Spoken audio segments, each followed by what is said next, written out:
Now let's bring you some breaking news. India's decision to export hydroxychloroquine has earned praise from across the world. And the Russian envoy to India, Nikolay Kudashev, is the latest to laud India's move.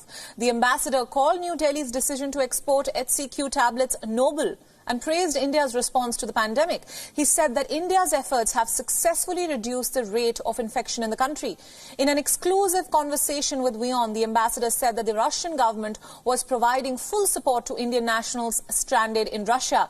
Russia has approved the use of HCQ in treating COVID-19, and President Vladimir Putin's spokesperson had earlier expressed his gratitude over India's decision to ship these drug tablets to Russia.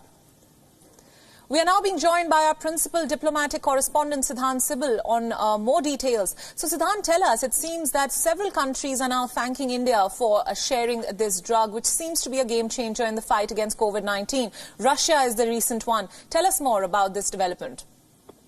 Well, yes, the Russian envoy has spoken two important points. One, of course, has said that it's a noble decision to send hydroxychloroquine, which is called as a game-changer drug, to Russia. We know that India is sending HCQ to more than 50 countries in which Russia is also present. The other important point is that the Russian envoy has lauded Indian government's comprehensive effort. That is the word used by him, saying that it has led to a significant decrease in the rate of infection, and we are seeing number of recoveries. This is very significant because Russia is the first foreign government to say so about Indian Indian efforts on containing the crisis, whether it's lockdown or whether it is making sure that the numbers are reduced. Of course, we know that the Russians are close partners of India. In fact, on 28th of this month, the BRICS foreign ministers are going to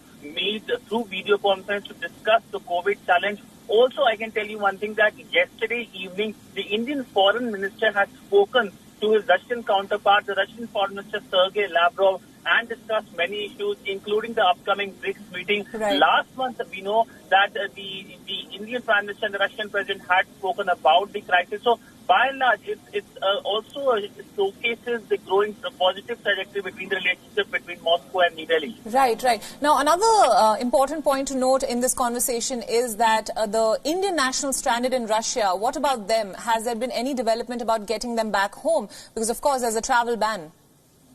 Well, when it comes to travel ban, that is something that will not allow, in a sense, the movement of anyone coming into India. So the Indians stranded in Russia will remain there. But what is significant is that the envoy speaking to WION said that the Russian Interior Ministry has extended the visas of the Indians who are stranded in Russia. That is a significant development because we are getting information. We are speaking to the Indian envoys who have been talking about how they are cooperating with the governments there across the world, making sure that there are no visa issues. But we haven't seen any statement coming from global governments. But Russia, again, another first for Russia, Russian government saying that they have extended visas for Indians. We know that even as we speak, number of Russians are also leaving India because they have been stranded, and the Indian government is helping and facilitating in their departure from the country. So the Russian envoy thanked on that part also. So a significant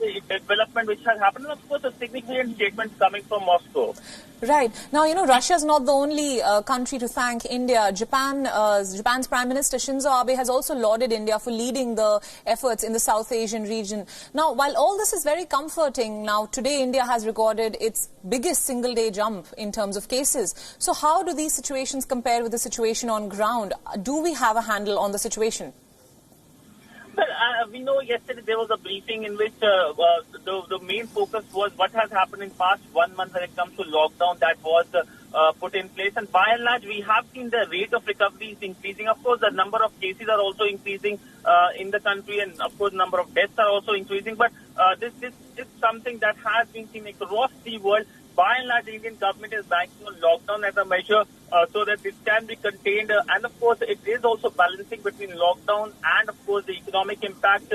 We know that on 3rd of May, we can see some announcement about whether to extend the lockdown or whether to allow more relaxation when it comes to lockdown, because as of now, numbers are increasing. And there is, of course, optimism, but it's a cautious optimism. Right. Siddhant, thank you so much for joining us and for all your insights.